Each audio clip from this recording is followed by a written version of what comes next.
अस्सलाम वालेकुम स्टूडेंट, मैं हूं मोहम्मद उमैर, आपका मैथ टीचर। स्टूडेंट, हम 9th क्लास का चैप्टर नंबर 1 कर रहे थे और हम रिव्यू एक्सरसाइज कर रहे थे। अब रिव्यू एक्सरसाइज का हम आज क्वेश्चन नंबर 8 को स्टार्ट करते हैं। क्वेश्चन नंबर 8 कहता है the sum of 3 consecutive odd integers is 51। हमारे पास आपके जो 3 कंसेक्टिव ऑड इंटीजर्स हैं, अगर आप उनका सम लें तो हमारे पास आंसर आता है 51। Find the 3 integers. तो आपने 3 इंटीजर्स फाइंड करने हैं। अगर वो कौन से 3 इंटीजर्स हैं जिनका आप सम लें तो आपके पास आंसर जो है वो 51 आए। स्टूडेंट, हमें नहीं पता वो कौन से 3 इंटीजर्स हैं और कंसेक्टिव ऑड इंटीजर्स हैं, तो मैं उसके लिए लेट करूँगा।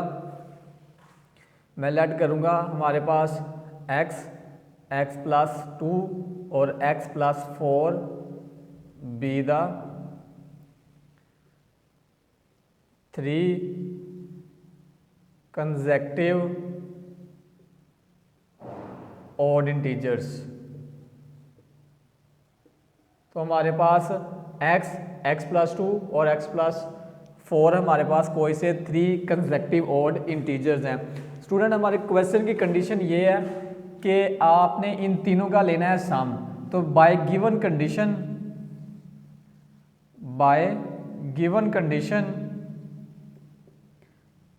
कंडीशन ये है कि हमारे पास x प्लस 2 और x प्लस 4 हमने इन तीनों का लेना है सम।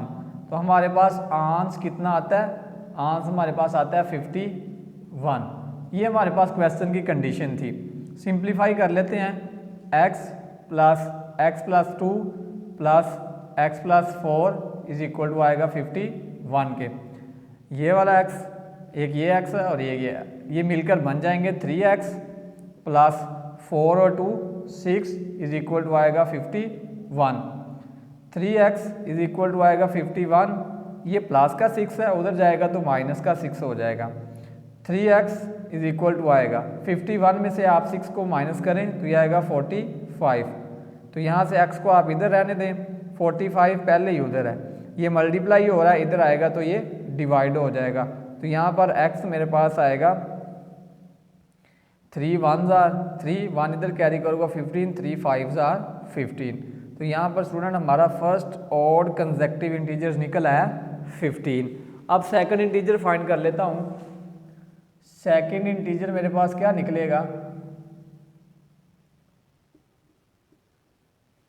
वो मेरे पास आएगा, सेकंड इंटीजर हमने लेट किया हुआ था x प्लस 2।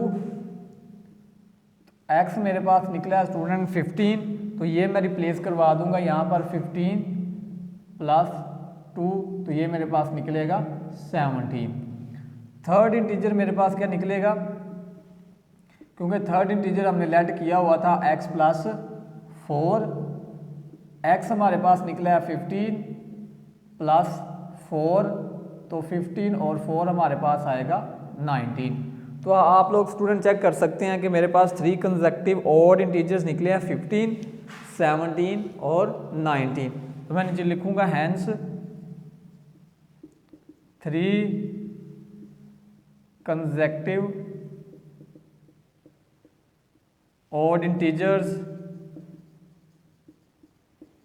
आर। पहला निकला है 15, सेकंड वाला निकला है 17 और थर्ड वाला निकला है 19। तो ये 3 कंसेक्टिव इंटीजर्स थे और ये तीन के तीनों जो स्टूडेंट हमारे पास इंटीजर्स निकले हैं ये कंसेक्टिव भी हैं और हमारे पास ऑड भी हैं। 15 के बाद 17 आता है, 17 के बाद हमारे पास 19 आ जाता है। स्टूडेंट, अब हमारा क्वेश्चन नंबर 9 है। कहता है कि Abdullah picked up 96 balls and placed them into 2 buckets। Abdullah क्या करता है? 96 balls को पिक करता है और इनको 2 बकेट्स के अंदर, 2 बाल्टियों के अंदर जो है वो प्लेस कर देता है।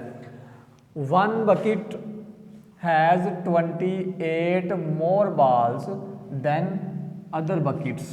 तो आपके पास जो पहली बकेट है वो कहता है कि उसमें आपके पास बाल पड़े हुए हैं, हमें नहीं पता कितने हैं, लेकिन जो सेकंड वाली बकेट है उसमें आपके पास पहली वाली बकेट से 28 बाल्स जो हैं वो ज़्यादा हैं। तो हमने क्या करना है, how many balls were in each bucket. तो हमने फाइंड करना है कि हर बकेट के अंदर कितने बाल्स मौजूद होंगे। तो हमें नहीं पता कि फर्स्ट वाली बकेट में कितने बाल्स हैं, सेकंड वाली में हमें बस इतना पता है कि फर्स्ट वाली से 28 बाल जो है वो ज़्यादा हैं। अब जब फर्स्ट वाली का ही नहीं पता तो मैं लेट कर लेता हूँ balls in first bucket is equal to X, कि जो आपके पास फर्स्ट बकेट है उसके अंदर आपके पास एक्स बाल हैं। क्वेश्चन की कंडीशन में वो कह रहा है कि वन बकेट हैज़ 28 मोर बाल देन द अदर बकेट, जो आपकी सेकंड बकेट है उसके अंदर 28 बाल जो है वो ज़्यादा हैं फर्स्ट वाली बकेट से।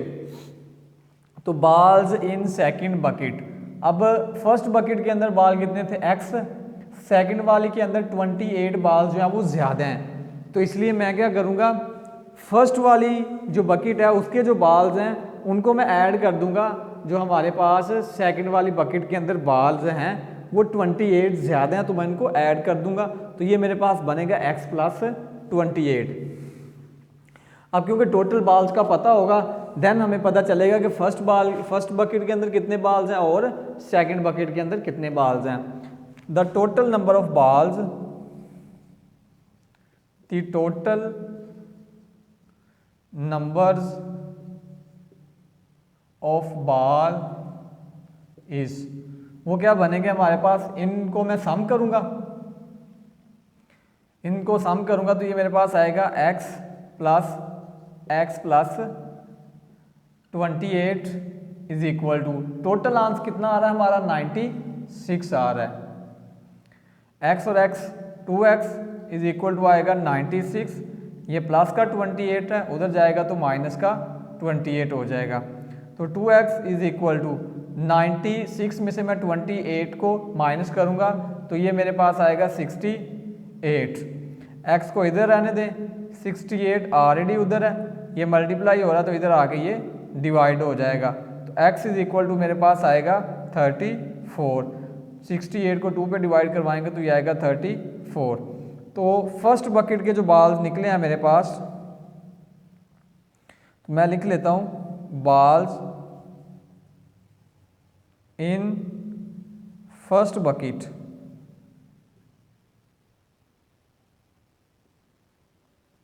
That is equal to x कितना निकला है 34। तो फर्स्ट बकेट के अंदर मेरे पास जो बाल्स निकले हैं वो 34 निकले हैं। अब मैं बाल्स निकाल लेता हूँ सेकंड बकेट के अंदर, तो क्या निकलेंगे बाल्स इन सेकंड बकेट, वो मेरे पास क्या था x प्लस 28, x हमारे पास क्या निकला स्टूडेंट 34, तो इधर मैं यूज़ कर दूंगा 34 प्लस 28, तो आप इन दोनों को ऐड करें तो ये आएगा 62 बाल्स। तो स्टूडेंट हमारे पास फर्स्ट बकेट के अंदर निकले हैं 34 बाल्स और सेकंड बकेट के अंदर निकले हैं 62 बाल्स। आप इन दोनों को ऐड करें तो ये हमारे पास टोटल बनते हैं 96 बाल्स। स्टूडेंट अब हमारा क्वेश्चन नंबर 10 है, Salma invested Rs 3,50,000 in a bank. Salma जो है वो हमारे पास 3,50,000 जो बैंक के अंदर इन्वेस्ट करती है। तो ये हमें दी हुई है प्रिंसिपल अमाउंट, तो हम इधर लिख लेते हैं प्रिंसिपल अमाउंट, वो हमारे पास है, इसको हम P से रिप्रेजेंट करेंगे तो वो हमारे पास आएगी Rs 3,50,000 in a bank which paid simple profit at the rate of 7.1/4%। तो ये हमारे पास जो है वो उसने दिया हुआ है हमें रेट ऑफ इंटरेस्ट, तो रेट ऑफ इंटरेस्ट हमारे पास क्या आएगा,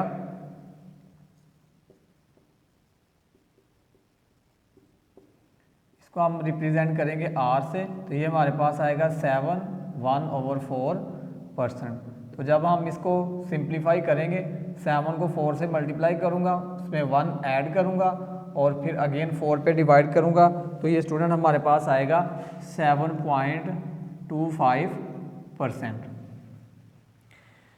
पर एनम आफ्टर 2 ईयर। और ये हमें टाइम पीरियड दिया हुआ है, टाइम पीरियड हमें दिया हुआ है T से रिप्रेजेंट करेंगे, ये हमें दिया हुआ है 2 ईयर।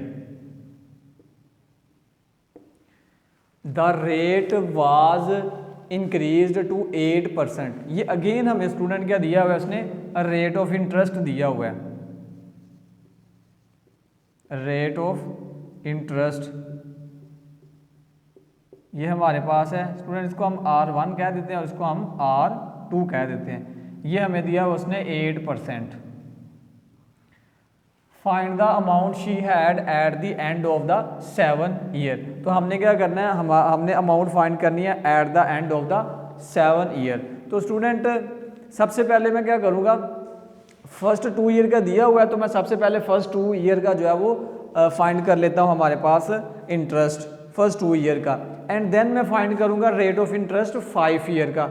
फिर उसके बाद मैं उन दोनों इंटरेस्ट को ऐड कर दूंगा तो वो मेरे पास रेट ऑफ इंटरेस्ट आ जाएगा 7 ईयर का। तो स्टूडेंट सबसे पहले मैं फार्मूला यूज़ करता हूँ एस, हमारे पास जो इंटरेस्ट पहला फाइंड करूँगा उसको मैं I1 बोल देता हूँ, वो मेरे पास आएगा P multiply R multiply T। तो R1 यूज़ करूँगा मैं यहाँ पर, डिवाइडिंग बाय आएगा मेरे पास 100।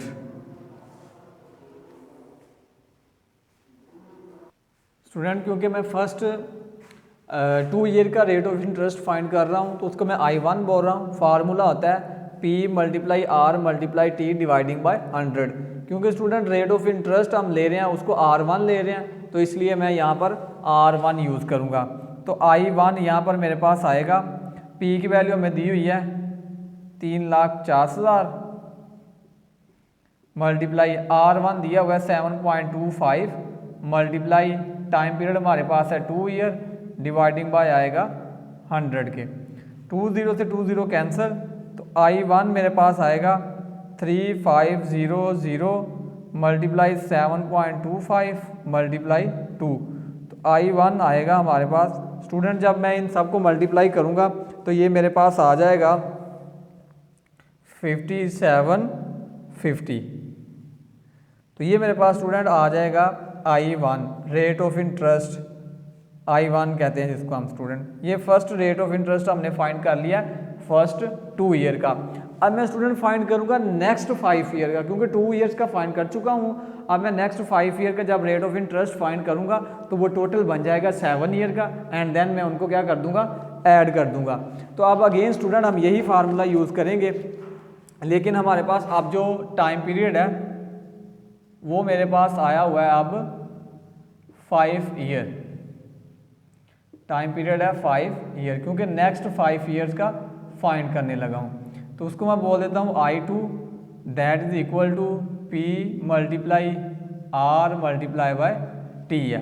अब स्टूडेंट रेट ऑफ इंटरेस्ट को हम क्योंकि नेक्स्ट 5 ईयर का फाइंड करने लगे उसको हमने R2 बोला हुआ है, तो इधर मैं लगाऊंगा R2 डिवाइडिंग बाय मेरे पास आ जाएगा 100। वैल्यू यूज़ कर देते हैं। P की वैल्यू स्टूडेंट हमारे पास अगेन वही है 3,50,000 मल्टीप्लाई R2 मेरे पास स्टूडेंट है 8 मल्टीप्लाई T मेरे पास स्टूडेंट अब 5 है डिवाइडिंग बाय नीचे आएगा 100। अब 20 से 20 कैंसिल हो जाएंगी तो ये मेरे पास आएगा 3500 मल्टीप्लाई 8 को 5 से करूँगा तो ये आएगा 40। तो I2 मेरे पास आ जाएगा, जब स्टूडेंट मैं इनको मल्टीप्लाई करूँगा 3500 को मल्टीप्लाई करूँगा 40 से तो ये मेरे पास आ जाएगा RS 1,40,000। तो ये मेरे पास रेट ऑफ इंटरेस्ट आ जाएगा स्टूडेंट नेक्स्ट 5 ईयर का। अब मुझे total rate of interest find करना है तो स्टूडेंट मैं इन दोनों रेट ऑफ इंटरेस्ट को ऐड कर देता हूँ फॉर 7 ईयर्स। 7 ईयर्स के लिए मैं क्या करूँगा, रेट ऑफ इंटरेस्ट क्या आएगा मेरे पास I1 प्लस I2। I1 मेरे पास कितना निकला है, I1 निकला है मेरे पास 5,50,750 यानी कि 50,750। तो ये मेरे पास आएगा 50,750 प्लस, और ये मेरे पास निकला है 1,40,000।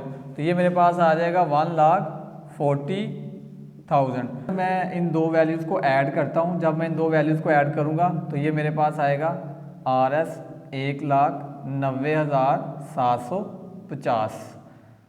तो ये मेरे पास 7 ईयर्स की अमाउंट निकल आई है। अब मैंने क्या करना है, टोटल अमाउंट फाइंड करनी है। प्रिंसिपल अमाउंट मेरे पास ये है, 7 ईयर की अमाउंट मेरे पास ये निकली है। तो टोटल अमाउंट फाइंड करने के लिए मैं इन दोनों वैल्यूज़ को ऐड कर दूंगा। तो टोटल अमाउंट मेरे पास क्या निकलेगी, ये आएगी 3,50,000 प्लस 1,90,750। तो जब मैं इन दोनों को ऐड करूंगा स्टूडेंट, तो ये मेरे पास क्या बन जाएगी, 5,40,750। तो ये निकलेगी स्टूडेंट मेरी टोटल अमाउंट।